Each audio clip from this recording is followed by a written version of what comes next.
తాకట్లో ఉన్న మీ బంగారాన్ని విడిపించి ఆ రోజు ఆన్లైన్ రేటుకి కొంటాం. Sharma gold company. నమస్తే అమ్మా.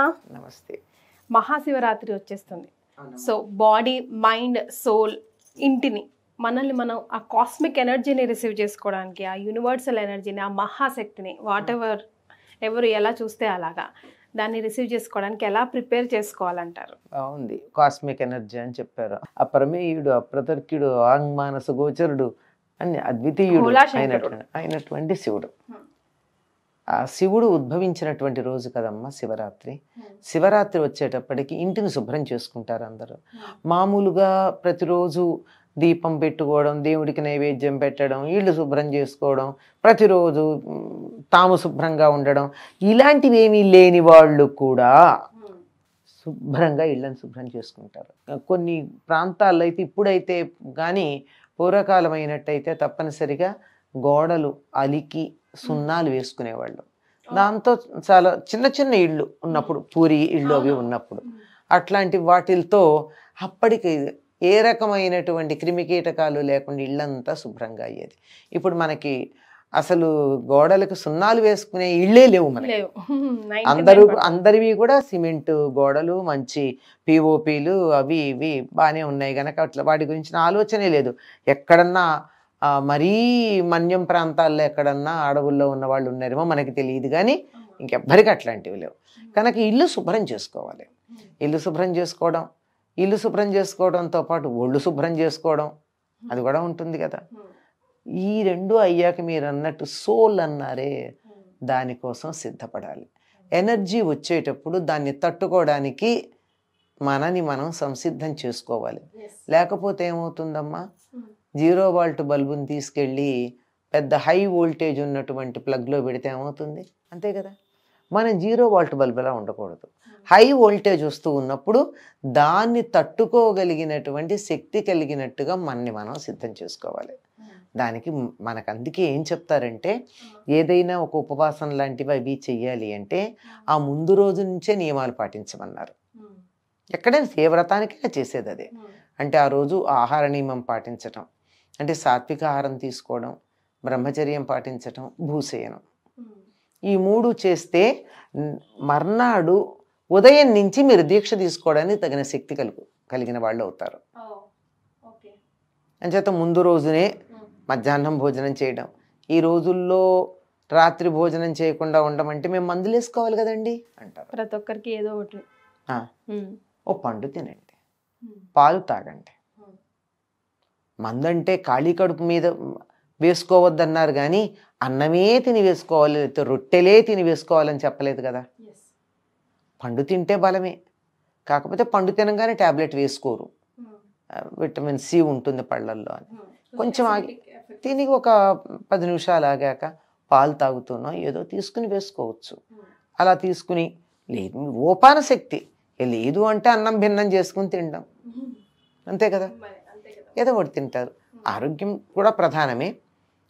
ఆయన నిజానికి భవరోగ భిషక్ అంటే భవము అనే రోగానికి వైద్యుడు కనుక, సంసారం అనే రోగమే కాదు ఈ రోగాలకు కూడా వైద్యుడే ఆయన కనుక. ఆయన తలుచుకున్నట్టయితే రోగాలు రమ్మన్నా రావండి, రమ్మని పిలిచినా రావు, భయపడి పారిపోతాయి. అటువంటిది కనుక ఆ నియమాలు పాటించి పూర్తిగా ఇతర విషయాల జోలికి వెళ్లకుండా, శివుడు అంటేనే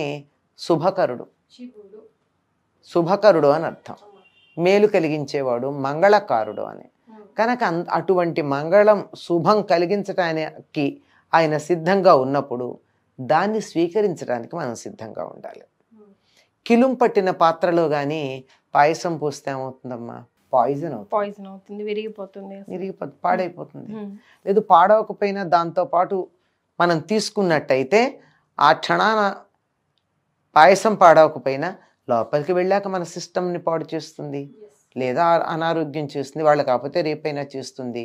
కనుక దానికి తగినట్టు చక్కగా ఉండాల్సి ఉంటుంది. కనుక జాగ్రత్తగా మనం దానికి సిద్ధంగా ఉండాలి.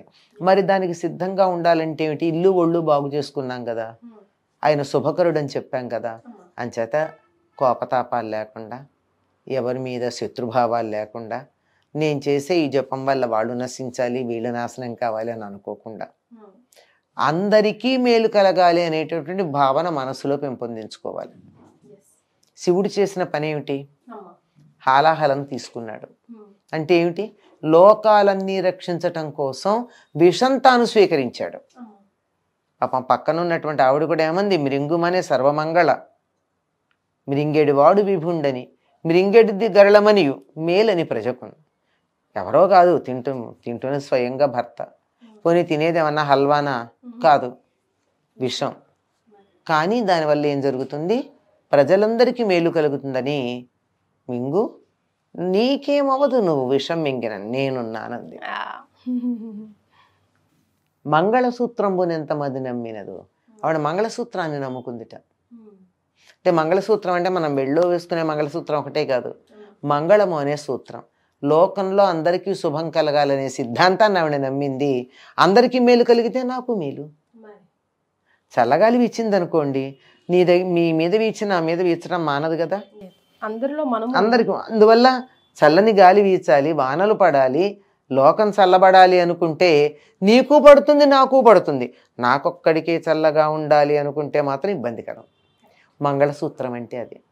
ప్రతివారు బాగుండాలనే సిద్ధాంతం ఏదైతే ఉందో ఆ సిద్ధాంతాన్ని ఆవిడ నమ్మింది. అందరూ బాగుంటాం, ఏం పర్వాలేదు తాగమంది. కనుక విషం తాగి అందరికీ మేలు చేశాడు, అందరికీ వచ్చే కష్టాన్ని తాను స్వీకరించాడు. అటువంటి శివుడి యొక్క శక్తి మనకి రావాలంటే మనం ఎవరి గురించి చెడు ఆలోచన చేయకూడదు, ప్రప్రథమంగా ఉండవలసింది అది. అంతేకాకుండా అందరి మేలు కోరాలి. అందరూ పనికిరాదన్న దాన్నంతా మనం స్వీకరించడానికి సిద్ధంగా ఉండాలి.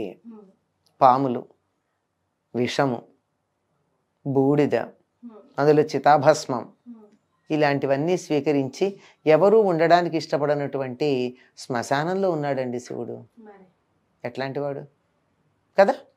కనుక ఇది అదేని తేడా చూపించకుండా అందరినీ సమానంగా చూడడం. మంచి చెడు లేదు, వీడు పాములాగా దుష్టుడు అని ఎవరిని పక్కన పెట్టాల్సిన పని లేదు. అందరిలో ఉన్నటువంటి మంచిని చూస్తూ అందరి మేలు కోరుకునేటటువంటి మనస్తత్వాన్ని మనం సిద్ధం చేసుకుంటే అసలు నేరుగా కాస్మిక్ ఎనర్జీ మనలో ప్రవేశించి మనం ఇలా 1000 వాల్టుల బల్బులాగా వెలిగిపోతాం. అమ్మ, మరో చిన్న ప్రశ్న. శివరాత్రి అమావాస్య రోజు వస్తుంది కాబట్టి మరి దేవుడి గదిని ఎప్పుడు ముందు రోజే శుభ్రం చేసుకోవాలనుకుంటున్నాను. శివరాత్రి ఎప్పుడు అమావాస్య రాదమ్మా, చతుర్దశి వస్తుంది. అమావాస్యకు ముందు రోజు వస్తుంది. అర్ధరాత్రి చతుర్దశి ఉన్న రోజున శివరాత్రి. ఓకే, మర్నాడు అమావాస్య. మరి ఎప్పుడు శుభ్రం చేసుకోవాలి దేవుడి గదిని? ముందు ఎప్పుడైనా చేసుకోవచ్చమ్మా. అసలు దేవుడి గదిని ఎప్పుడు శుభ్రం చేసుకోవాలని ఎందుకన్ని ప్రశ్నలు వస్తాయో నాకు అర్థం కాదు. ఎప్పుడు ప్రతి పండగ ముందుకు వచ్చేస్తాయి. చక్కగా ప్రతి పండగ ముందు శుభ్రం చేసుకుందాం. శుభ్రం చేసుకోవడానికి వారం వజ్యం ఏమిటమ్మా? ఏం లేదు. కాకపోతే చాలా రోజులు పేరుకుపోయి ఉండి ఎప్పుడూ తలుపు తెరవందాన్ని శుభ్రం చేయాలంటే ఏమన్నా చూడాలేమో తప్ప శుభ్రం చేసుకోవడానికి ఏమీ లేదు. హాయిగా చాలా చోట్ల అమ్మవారికి అభిషేకం చేసేది శుక్రవారమే. కనుక దేవుళ్ళని కడుక్కుందాం ఆ రోజు, తప్పే ఉంది. శుక్రవారం కడగద్దు, పసుపు కుంకుమ అదే కదా. అమ్మవారికి అభిషేకం ఎప్పుడు చేస్తారు?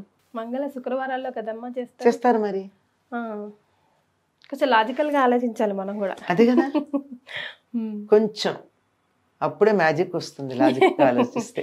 ఎగ్జాక్ట్లీ అంతే. లేకపోతే ఏమవుతుందంటే ఎవరో ఏదో చెప్పేస్తారు. మంగళవారం దేవుళ్ళని కడగకూడదు అన్నారు ఎవరో. నిజమేనా అనుకున్నాను చాలా కాలం. కోయిల తిరుమంజనం ఎప్పుడు చేస్తారు? మంగళవారమే చేస్తారు. మంగళవారం చెత్త పారేయడం చాలా మంచిది. చెత్త పోతూనే ఉంటుంది ఇంట్లోంచి, చెత్త మాత్రమే పోతూ ఉంటుంది. అప్పులు ఇవ్వకండి, అప్పులు ఇస్తూనే పోతారు. అప్పులు ఇస్తూ వెనక్కి రావడం ఉండదు. అంచేత అప్పు తీర్చడం మొదలెట్టండి, తీరుస్తూనే ఉంటారు, అప్పులు ఉండవు. అంచేత మంగళవారం నాడు శుభ్రం చేయకూడదని ఎవరు చెప్పారు? హాయిగా శుభ్రం చేయొచ్చు. శుక్రవారం అమ్మవారికి అభిషేకం చేసేటప్పుడు మన ఇంట్లో అమ్మవారిని కడుక్కోవడానికి మనకేంటి అభ్యంతరం? సో అలాంటివి ఏం పెట్టుకోకుండా. కానీ మామూలుగా ఏంటంటే అమావాస్యకి చేయమని ఎందుకు చెప్తారంటే మామూలుగా ఏదో ఒకటి పెట్టుకోవాలి కనుక. లేకపోతే నాలాంటి వాళ్ళు బద్దకిస్తూ ఉంటారు, రేపు చేద్దాం అనుకుంటారు, ఏదో పనిలో ఒత్తిడి ఉండి.